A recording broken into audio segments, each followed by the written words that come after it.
look at it, and I did. And so here I am.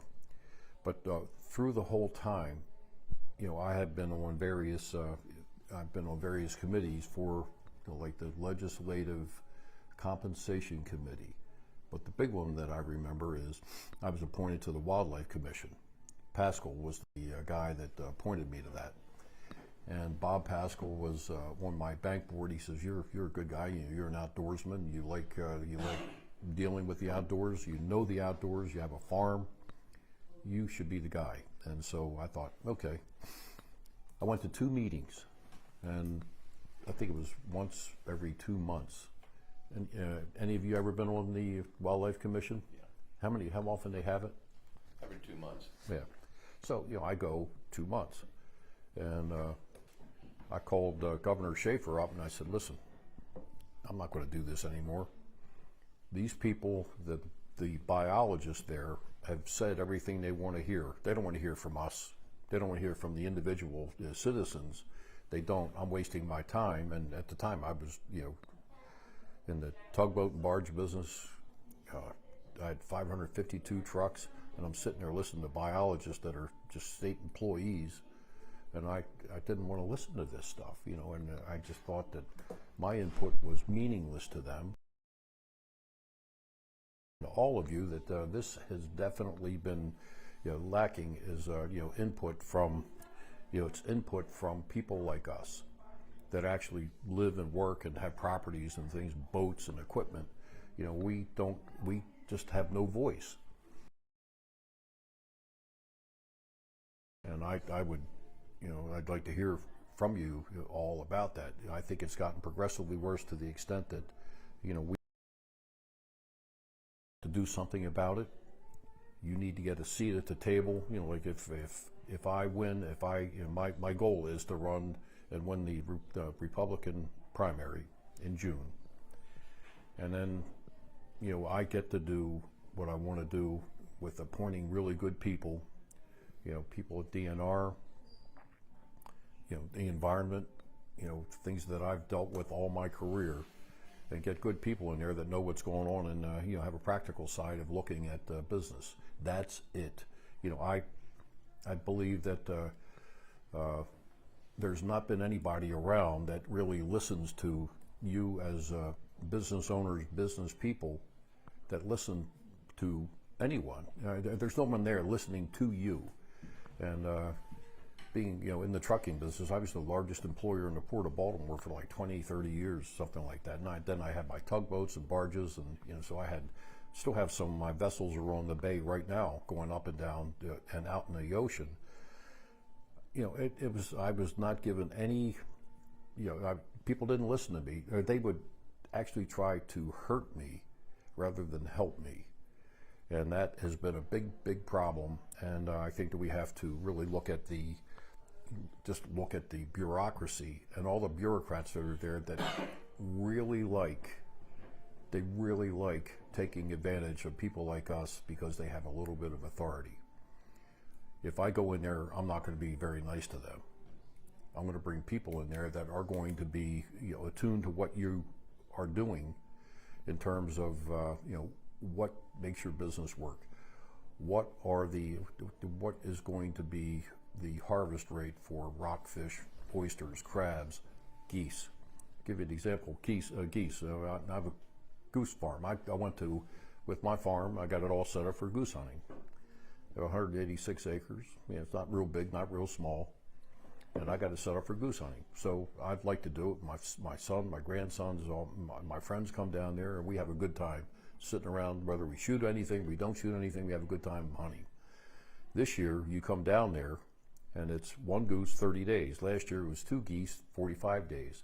I've been told now already, here we haven't even started, here we are beginning in November, tomorrow, that it's going to be next year. They've already decided it's going to be 45 and 2. Have you heard that? Yep. Now, how do they do that?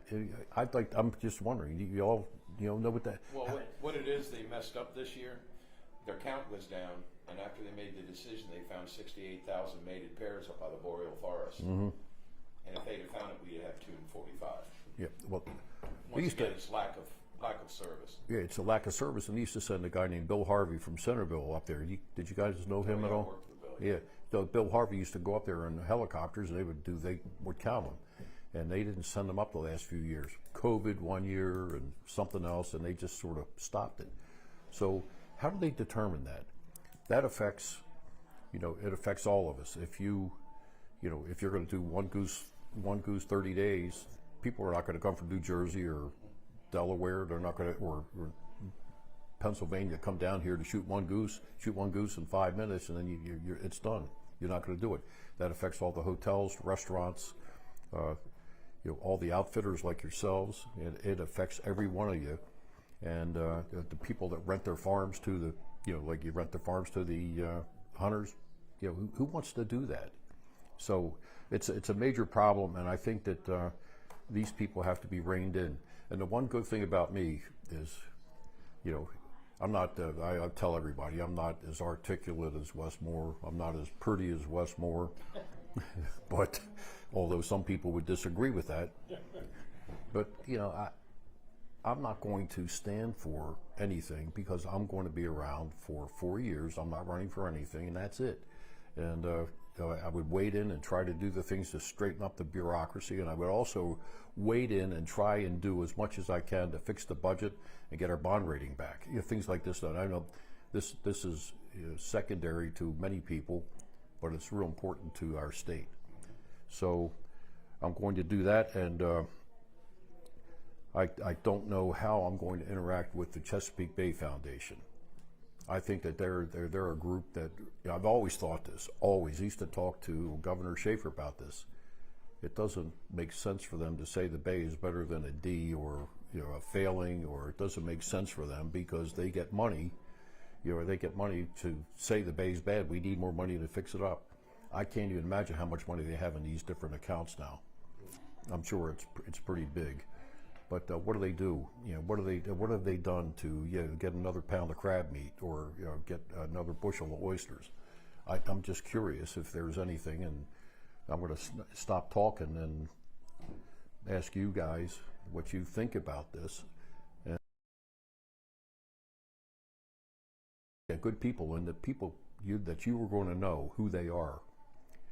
They're going to come in agriculture, DNR, and environment, that are going to be people that are going to help you, not hurt you, and try to work with us and have some common sense, because we don't have that now.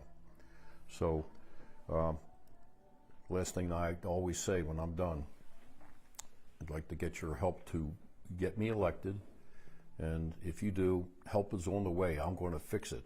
I'm not going to be in there to be nice to everybody and be political because I want to run for president and have the Green New Deal and all this other crap that's going on. I'm not doing that. I'm going to do this to get the state straightened up. I don't need the money, but I'd like to see this get better for all of us, including our kids and our grandkids. Amen. So, would you like to have any comments or questions?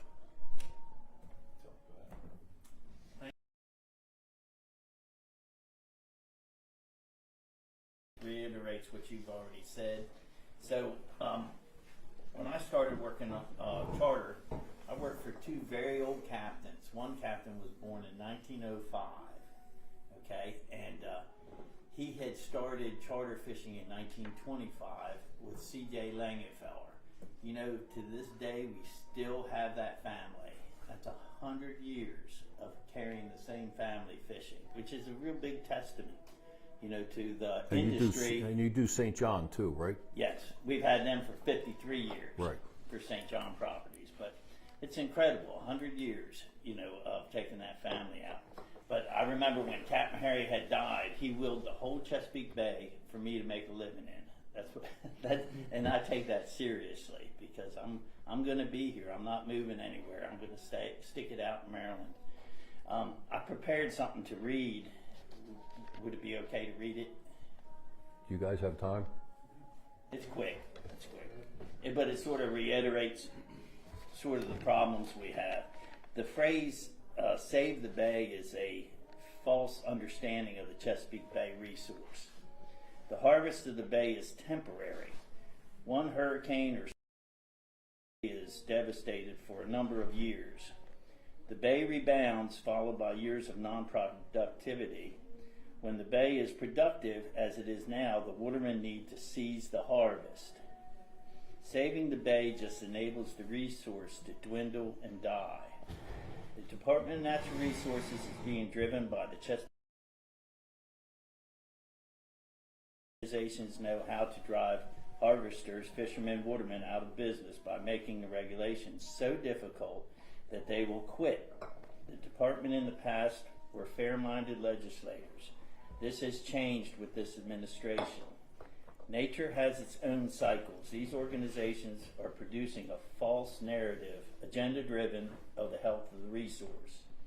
This false balance is very harmful to the women whom rely on the balance of nature to feed their families and to provide Maryland seafood. Their self-professed science is used to base their restrictions on the water community. They are actively trying to eliminate our livelihood. The most powerful monument built to the American experience is prosperity. Owning your own business, independent, feeding your family. The watermen have the most vested interest in the health of the bay. Maryland is actively exterminating our way of life. The Chesapeake Bay is an underutilized resource. Our children deserve the livelihood we grew up in. Now, in my business, we do monuments. We did the Waterman's Monument. Now we're building the Black Waterman's Monument. I mean, that's great because it shows something that what was, but hopefully it'll still be. And the Harry White Monument, too. And the Harry White. But, I mean, it's incredible what the legacy of Maryland has, and we don't want that to be destroyed. Well, it's funny, when I met Rob Newberry here, the first thing you said to me was that nobody calls you back. Or you said that you met Governor Moore, and he said, "You're the greatest, I'm going to call you first, and I'm going to..." Still haven't heard, 2 years, haven't heard a word. Yeah, and if you call him, he won't call you back. No. I don't know if you all have that situation, but if you have an issue where you want to get something for this monument you're about to do here, Tillman, you're not going to hear back from them. They won't. They won't call. They're not calling anybody back in any department. No. You can't. You can't. I find it still unbelievable. I use this all the time. You can't get a house built in your county because they're not doing they're not approving your septics. Well, my name's Ron Fithy, and I'm County Commissioner of Kent County. I've been in that business for going on 28 years, so I've seen a lot of it. And all of a sudden, out of the clear blue, this past year, the MDE come into our health department and pretty much shut down all the perk tests. So we found out that we didn't even have a licensed sanitarian on duty. They're the ones that approve these perk test stuff. And then they did this audit of the health department, of which they oversee.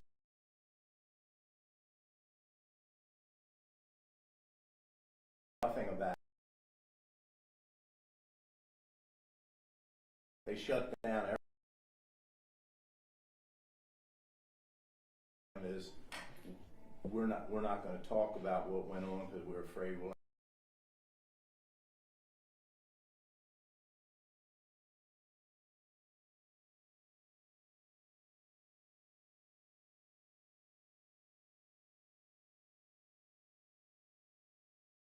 people that are supposed to some time to use those perk tests.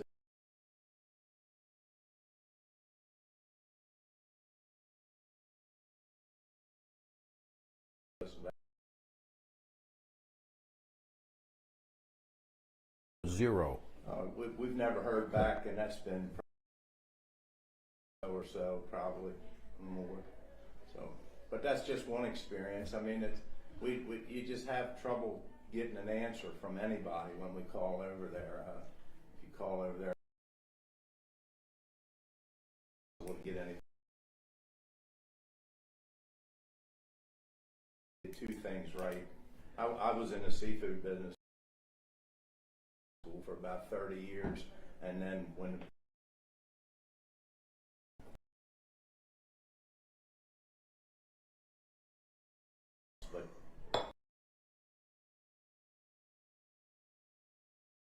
they come up with a slogan.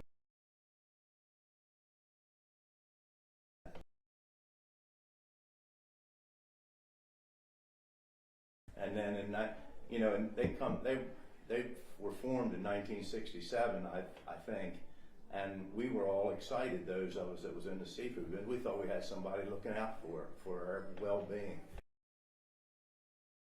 That has driven up not only the hunting, but the entire seafood business almost out of business. One called death by 1,000 cuts, and that's what they do. They take a little bit this time, a little bit next time.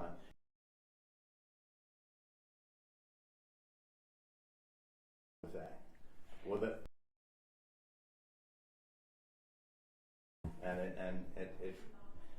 that was the lifeblood, and is still the lifeblood of the Eastern Shore. It's a way of life, and they just ignore it. We're the top 12 people in Bay Foundation making $300,000 plus a year. I don't blame them for belonging to it, but this administration has allowed them to infiltrate DNR and all the agencies that make the decisions, and it's really devastating to the Eastern Shore. And I understand that they have these endowments that are, you know, multi-million-dollar endowments, and they don't do anything. That's what I hear. Kent County's got 200 employees, takes care of the whole county, police officers, detention center guards, county roads, you name it. It runs their county. The Bay Foundation's got roughly 200. Making that, it's amazing to me. Right. It's not talked about very much, but I've always looked at it as a businessman in the port. They would say, "Oh, you know, I would look at the water my tugboat pulls in. Yeah, it looks pretty good. And the rocker, you know, on the surface in October, we're all over the place. Look at this, it's good." But we got a D-. And I thought, they're not going to say we're going to get a B or an A, or never going to say that, because it puts them out of business. And correct me if I'm wrong.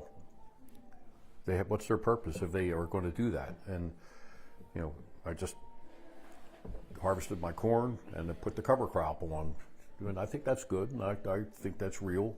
I put wheat down and cover it up, and I think that's good. I think I'm doing the right thing. But then if I have to take a tree down, you would think that, you know, I'm going to cut your arm off at some place with some bureaucrat someplace. And it's really wrong, and I think that this needs to be attended to. And one other thing before we start talking again, I have a friend of mine that's right on Church Circle, right in Annapolis. And he goes out and takes a picture every day who's there parked in the staff that's parked in the reserved parking spaces. It's virtually nothing every day. There's no one there.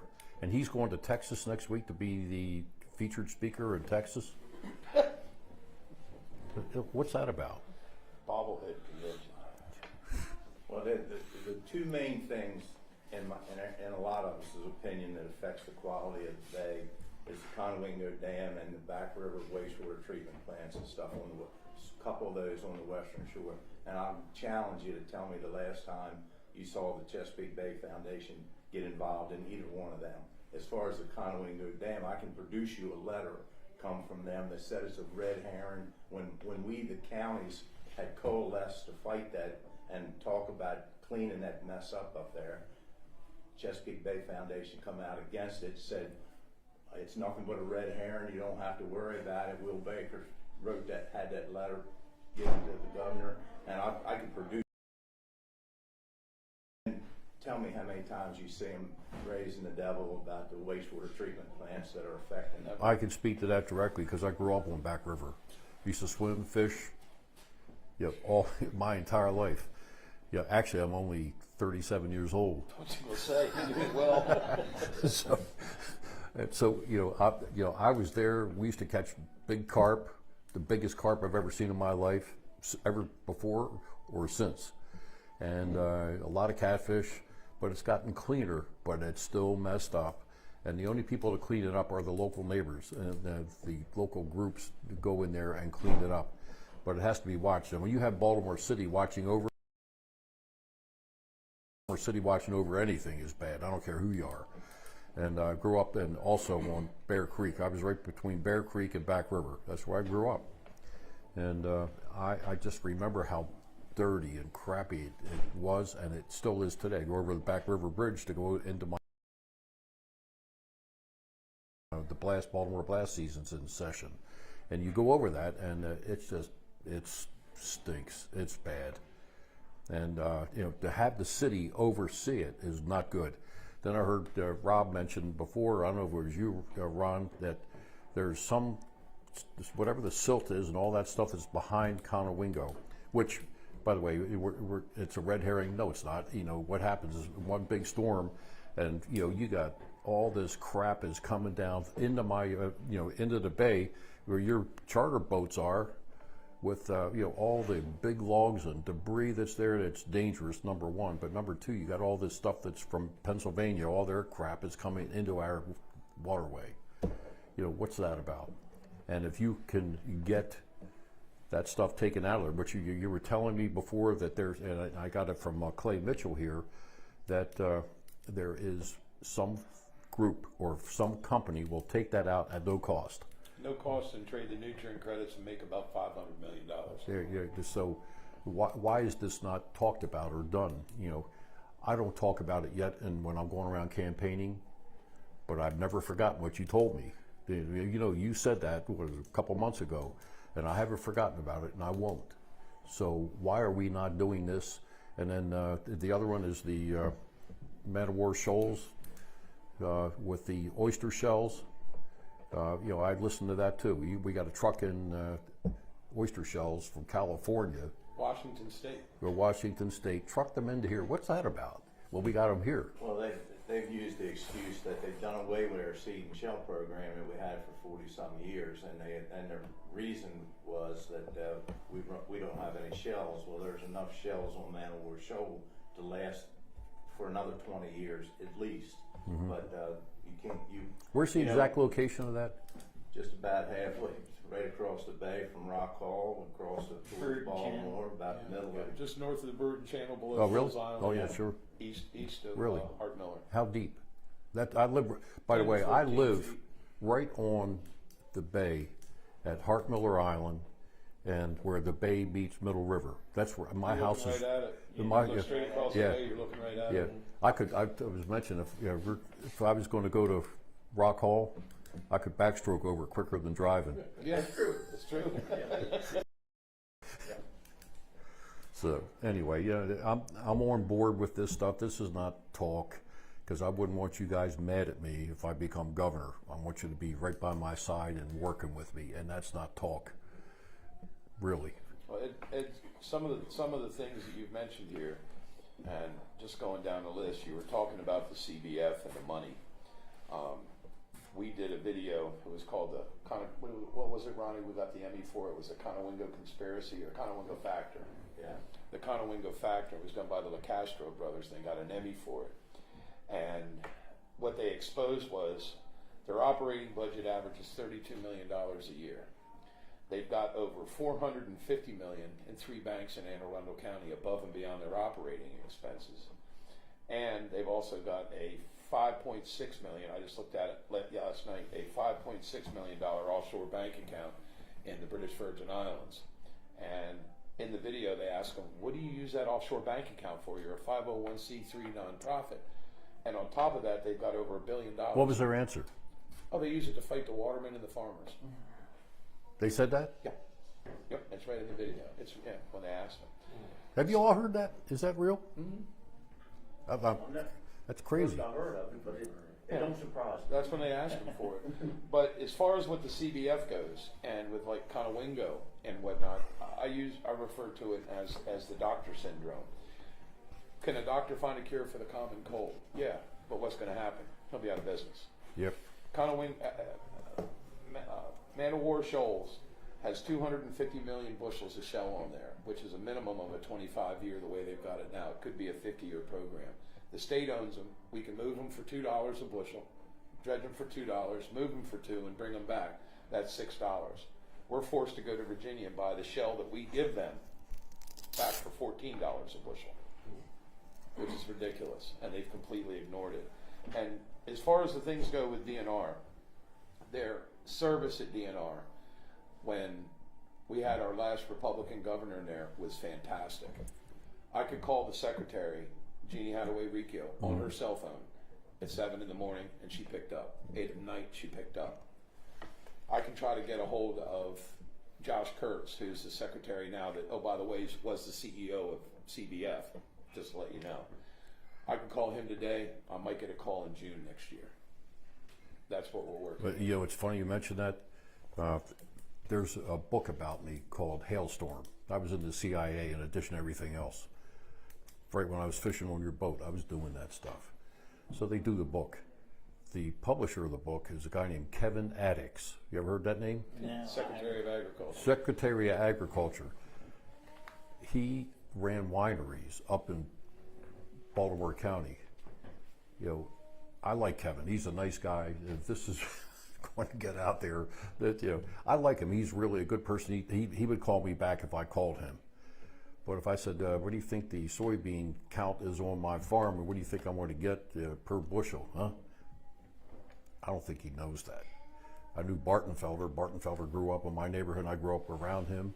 And you have that kind of person, as opposed to what you have now. A guy that ran wineries is now the Secretary of Agriculture. I know wine is part of agriculture, but wouldn't you think you'd want to get somebody that knew, you know, grain, cows, things like that, pigs? You know, I would think you'd want to get somebody like that, not a winery guy. How many wineries you got around here? You know what I mean? I just find it very impractical to do that. And I look at this from the practical side of things. Let's get somebody that is in there doing it like you guys are doing it. And, you know, I've heard nice things about Jeannie Hadaway. I've met her.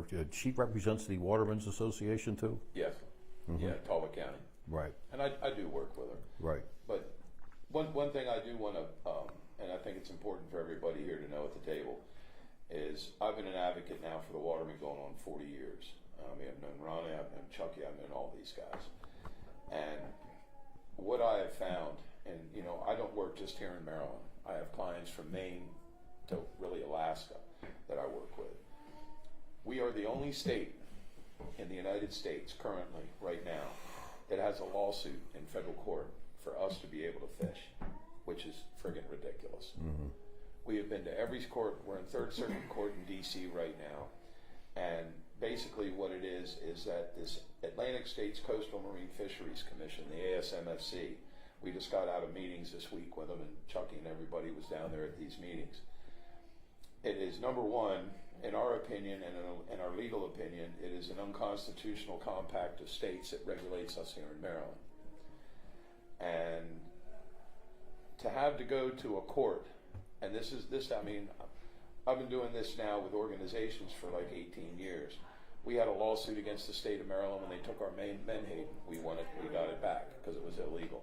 Now we're suing not just ASMFC, we're suing Department of Interior, Department of Commerce, NOAA, U.S. Fish and Wildlife Service, and every state from Maine to Florida. How do you afford to do that?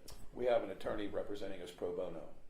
And just to let you know, the ASMFC made an announcement last week. They went to all the states and said, we're at $3 million on our lawsuit right now. You got to start ponying up to the other states. You know what the states told them? No. You caused the problem, you pay for it. So Maryland has now stepped up to the plate and is representing all the New England states from Maine to Maryland. And at the hearing last week, the girl that's the Attorney General, which she should be she should be working in a Dollar General as far as I'm concerned. She dropped the ball completely. I mean, so, well, but it's just bad that we have to do this. And like, what has happened in this state, and working with the other governors, you know, I work with Bobby Ehrlich, I work with Larry Hogan, you know, tried not to work with, you know, Martin O'Malley, and definitely am not going to work with this governor. I mean, you couldn't drag me over there with a tugboat. I'm sorry. And the thing that I'm seeing is what has happened now, and Ronnie hit on it. This administration has weaponized the environmentalists against us, and they have nothing to stand on. When you confront these environmentalists with facts, and that's what we base our business on, is facts, they back up and then they attack you at a different, like yesterday, we had a very good successful meeting down at Dewey Beach. They were basically going to take our fishery away from us and give another 12% reduction to the commercial guys that I represent, which would put us right at that point at a 58% reduction in our fishery since 2012. I can't take a 58% reduction in the farm that I produce, or else I'm out of business. So we won that. We won that issue. But where have they weaponized these people? Now Maryland is bringing this back, and we've got to go through this ridiculous process that we just went through at Chesapeake College all over again, because specifically of weaponizing. What is it that you're looking for that a Governor Hale can do when he gets into office? What would you suggest that he do? Ed, I'm Jason Seaman. I help represent the Maryland Charter Association. I'm a local business owner, just like Tillman's family. I'm creating a family business here on the Eastern Shore. I was there at the Dewey Beach meeting. I've been attended the Wine Mills meeting and the Annapolis meeting for public comment for these issues. The greatest issue that we have year in and year out is consistency. And the issue we have at our forefront, our latest issue, is they're trying to change our season, in which they push our summer closer to the entire month of August, when families, recreational boaters, tourists, restaurants are flourishing on Chesapeake Bay. They want to take that away from us, and they want to then shift it to open our season in May for harvest, but then in April for catch and release. But that is the most sensitive time for these fish. It's when they're most fecund. It's at the time when the fish are most susceptible for reproduction. And what they're trying to do is shift that burden to that area of the season, but it goes against all the morals and goals of ASMFC as recruitment. So it makes no sense to us. And there's adverse weather conditions that happen during that time of year. In the summer months, it's far more Well, stable. when you talk to them about that, Jason, what do they say? Well, it fell on deaf ears because the vote at Atlantic States Marine Fishery Commission was 7-6. So it was brought back to the state of Maryland, and we've expressed this to the Department of Natural Resources in Maryland. So thank you. So there is a minority group of people that are they are sportsmen, and they are for this because it gives them the opportunity to fish during the month of April. But as a recreational fisherman myself and a conservationist, there's a time and a place for every season, and these fish need a break. They need an opportunity to reproduce. If we continue to take and continue to put fishing pressure on the species, it's not going to be for the betterment of it. It's not going to be for the betterment of my children. So there's a measure that I take every year, and I say that my craft is done when it's most ethically suitable, and there's a time and place when I let the fish swim. Right. I'd like to hear what Chuck has to say. He's a commercial fisherman and charter boat captain.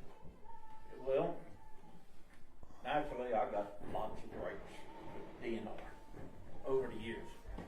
I'm going to go back to regulatory power, which you talked about, mentioned a little bit, that too much regulation.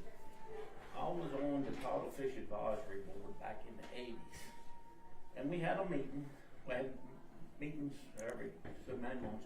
Anyhow, we had this one meeting, and we had it on the governor's yacht in Annapolis, and the state DNR come to the meeting, and they wanted what they called emergency regulatory power. And the way they explained it to us was that if we were to have another Agnes, okay, it happened in June, okay, legislation wasn't in session at this time, so something needed to be done immediately. So they said if that was to occur again, they would want this emergency regulatory power to deal with it, okay? But it had a sunset clause on it. Which it should, because that would give legislation a chance to come back in and deal with the problems and the decisions that they made. Well, over the years, it went from emergency regulatory power to just plain regulatory power. So now, and the Department of Natural Resources have got away with it for so long that it's like stealing a candy bar. You might be a little nervous when you steal your first one, but after you get away with it for so long, you don't worry about it. And that's what they've done with this emergency regulatory power. They've turned it into regulatory power. And if they don't get their way in legislation, then they say, if we can't get it through legislation, we'll do it through regulation. And that's exactly what they do. They've abused the power that they were given. And they took advantage of every situation, not just watermen, but hunters and anything that come up in. Okay, that's one of my gripes with them. So they've gotten away with it so long, and they've abused their power. So actually, legislation isn't controlling what goes on. DNR is giving themselves the power to just say, we'll pull it out, Scott, and we'll do it. And they do it, and they've done it, and they've crammed it down their throats. Yep. Just like from the circle hooks to numerous things that they've done over the years. So. Well, I'd like to wrap this up so everybody can go home. I'm going to keep it to about a half hour. But I can tell you that you'll all hear politicians blowing smoke up your ass. Mm-hmm. I've been a politician for 6 months, and I've been kissing a lot of babies, like I've said, for 6 months. But I can tell you that once I get in, I'm the kind of guy that doesn't forget. And I'm telling you, I don't. Anybody that knows me, and I think you may know me a little bit, I just had dinner or lunch with Ed St. John 2 days ago. Mm-hmm. So, it's one of these things that, it's what I am. But I can tell you that if I get there, I did a speech at Easton at the Tidewater Inn, and it was the Republican Central Committee. And I said, if I get in there, I'm going to do something that has not been done by anybody for quite a while. I'm going to do a MAGA hat, make Annapolis great again. We're going to try to equalize the Republicans and the Democrats to get a better shake with the conservative people in there. And I would work on that. To me, that's a major failing that we have here. We need more conservative people in that legislature so that we can talk about these things. But I'm not going to stand for, and I would not stand for, and have never stood for, letting people, the bureaucrats in my bank or my trucking company, the IC, Interstate Commerce Commission, any of that stuff. I would not stand for it, and I'm not going to it, and I won't. And I got nobody to report to afterwards. Like, I'm not going to run for president. I think the watermen and hunters and people on the Eastern Shore, they don't want the deck stacked in their favor. Mm-hmm. They just want a fair break. And putting the Chesapeake Bay Foundation, who has been the biggest thorn in the watermen's side and the hunters' side, to put them in charge of the Department of Natural Resources, you couldn't have went much worse. I hear you, Ronnie. Well, Clay, you mentioned what Ed could do when he was governor. Right. Two things. One thing, you might not know this or not. Maryland, when we go to the ASMFC, there's three commissioners from every state. You've got the governor's representative, legislative representative, and the regulatory representative. Maryland, okay, which is good. Maryland, I could ask probably 50 of the people in the House and the Senate, what branch of the government is DNR under? Is it under the regulatory, executive, or administration? They're under the executive branch. DNR answers to the governor. So, number one, that's one thing that needs to change. It needs to go back to the regulatory. We're the only state where our DNR is under the executive branch. Every other state is independent, under the regulatory. And the other thing you want to do, the ASMFC is our major pain in the ass. Excuse my French, but they're a pain in the ass. It is a voluntary situation. We're not mandated to join it. If we got out of it, we have nothing to worry about.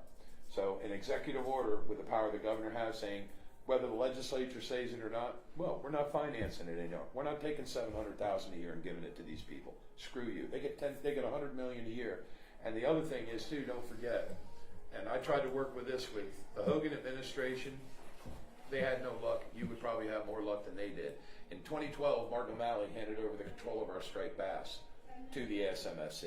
Our state fish is now controlled by people in Massachusetts, New Hampshire, Maine, all up and down the East Coast. That is why we have this problem. We need control of our state fish back. There is no reason why 1,200 employees at DNR cannot manage these fish. We've got probably the best biologist in the country, Alexei Zierhoff. and they keep them in the basement and feed this guy raw meat. And he'll tell you straight up, what do we need to do with the striped bass? He says, nothing. As a matter of fact, take them back down to 14 inches, catch 2 fish, and go home, and the fish will be fine. Oh, they don't want him to say that. Our greatest struggle is our trips are down. Regulation has hammered our businesses. They're down from 10,000 to 5,000 this year. It's a great number. Not only have they've cut the amount of fish that we've caught, they've cut the amount of people that have been able to access the water in the state of Maryland. That's been the most overarching problem. It's really hard to combat that. And like I said, the issues that are at our forefront, taking away our summer months, our summer season, the most popular area of our fishery, we're continuing to disenfranchise people with access in the Chesapeake Bay. It's a major problem. Mm-hmm. So we hope to have your support. And my business is exactly what he just said. When in February of '24, when they came out with going to have one fish and a slot of 19 to 24 inches, I had trips booked a year ahead. Within a few days, I had 30 groups call and counsel, said we are not coming for one fish. Yeah. Okay, and that's growed from that. Though I've never heard from those people again. That 30 groups, and from that point, this year, my trips have been off like 30%, but my bottom line's off 50% because I have an inspected vessel, so I can take more than 6 people. I base my trips on 6, but so the groups that used to bring 8 to 14 people are now bringing 6 to 8, and we get paid by the person. So our bottom line is at 50%. Really? Just because since they came out with these regulations in 2024 of one fish, and the slot has hurt just as much or more than the one fish. The passenger count is down 54% from 54. Really? 2020. I can only speak to Buddy Harrison because he and I were really good friends, and that's not a joke. We were really good friends. I was a pallbearer in his funeral. He had 27 boats when I first met him. 27. Mm-hmm. And his last boat was just repossessed. There were no boats there, right? No. The Tillman Island, when I left Tillman Island 8 years ago, I did the numbers. There were 85 charter boats in Tillman Island. You know how many there are now? 3. There you go. 3 boats. It speaks volumes.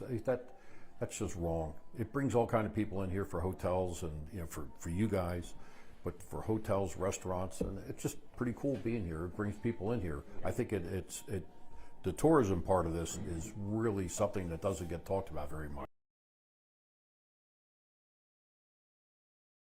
Make a great amount of money doing it, but it's to showcase the fruits of the Chesapeake Bay to these families. Oh yeah. And it's for the better. I know it's creating positive action, but it's seeing them interact with the Chesapeake Bay, and not just in the fishery. We catch crabs, I show them they catch a lot of fish, the full scope of it. Yeah. And we show them how to do it. I'm doing it to create positive change. If we take away the state fish in Maryland, I can't showcase that to them, and I don't want that to be forgotten. Well, I can tell you that this guy could care less. He'll tell you this. He could care less about what any of us are talking about here today. I care deeply about it. I'm more of an outdoor dog, by the way, than anything. I may be a banker and all that stuff, but I'm an outdoor dog, and I like to hunt and fish. I have all my life. I mean, anybody fishes and swims in Back River, you're into it. And so I can tell you that I would look into this quickly. I'd look into Conowingo quickly to get things cleaned up again and do things the right way, because this is just wrong.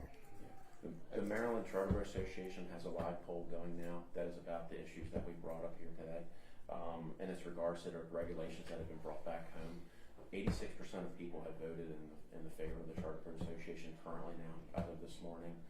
We hope to express that to the general public so they can read it and realize what is happening to the Charter Boat Association or the charter boats in Maryland and recreational anglers access in Maryland. And hopefully that is a mechanism or a tool that will go before someone like Josh Kirks and he'll make a sound decision coming up. Did you see my post that I put on this morning? 575 voted for us. Right. Well, hopefully it's hopefully 10,000, you know, or 20,000, you know. Well, again, I'd like to wrap this up if you don't mind. Yeah. But this is going to be on. It's going to be on a web page that we do on Facebook. When I did the farmer one in Western Maryland last week, it got 108,000 views. Good. And how many shares was it? Gosh, 500 and some. So 500 it's people shared. people want to hear about what you're saying. And I called up Western Maryland. I didn't know anybody there, and I called up one of the councilmen. I said, "Can you get me a farmer that's going to have it go through his property, and I'd like to go meet him and talk to him." Fox 45 came. And I think a couple other people came, and it exploded. People want to hear about this stuff. They don't want to hear about him going to Texas next week. They want to hear about what you're talking about here this morning. That's real. And one thing I think that we all need to hit on, and I'll bring it up here, and I've talked to Clay about this, is the 340 million that Constellation Energy gave to the state for the cleanup at Conowingo. Ronnie and I looked at it. You've looked at the contract. I wouldn't have signed that contract if you had a gun to my head. You'd kill me. It's ridiculous. Right. So what I think people need to understand is that $340 million is not money. It's a promise. That's only $6.5 million a year Right. because it's spread over 50 years. It does nothing. Right. It does absolutely nothing. And it's And- not and we're one- inflation adjusted. What's and that? we're- It's not No, it's not inflation inflation Yeah, right. adjustment at all. Yeah, Clay was telling me about that. But we're one big storm away from blowing out all the grasses and the salt crabs and everything. One big storm. Oh, yeah. That's it. 15 years to Yeah. cover. Yeah. Yeah, we had 1972 Agnes. I was in the transportation business back then. Trucks were washing away into the bay. Grasses went away. All the habitat for everything went away. Yep. So we got to get this fixed. We got to do it. And hearing about when I heard about this when I met Rob and Ronnie was about a couple months ago. I started looking into this, and it's like, why aren't people doing it? You know why? Because the guy's not here. He could care less. He's running for president, really. And I could, if you ask me what time it is today, and it's 10:46, and Westmore's running for president. I tell everybody that because that's the truth. He's neglecting all of us. Well, we see that on the water, the environmental issues. After a minor rainstorm, there's dead crabs in the pots. There's epoxy in the bay at record levels. It's we need to change that. And why is MD extension of their non-compliance for the wastewater treatment plant to 2046? They've got over $500 million to have it done by 2025. Now they want to take it to 2046 because Mayor Scott wants it, and the governor's, "There's my homie, man. We're going to be good now." And obviously, as I was pointing out earlier, in 1967, when the Chesapeake Bay Foundation went into business and they were going to take care of the bay and clean it up, and we were all going to be better for it. Well, if you'd have gave that bay a grade in 1967, it would have got an A++, if there is such a thing. Today, it struggles to get a C. I think that's generous. And look at the millions and hundreds of millions of dollars that's been thrown away, all in the name of cleaning up the bay, and it's done absolutely nothing. Yep. And that's what happens when you avoid the real problems and pick on watermen and people like that. It just doesn't work. Well, for what it's worth, I hope you support me. I hope you're with me. Tell your friends, and I'm not gonna mess around with it. This is near and dear to my heart. Along with making sure we get electric started again, and all the plants have been shut down, new plants and nuclear. Things.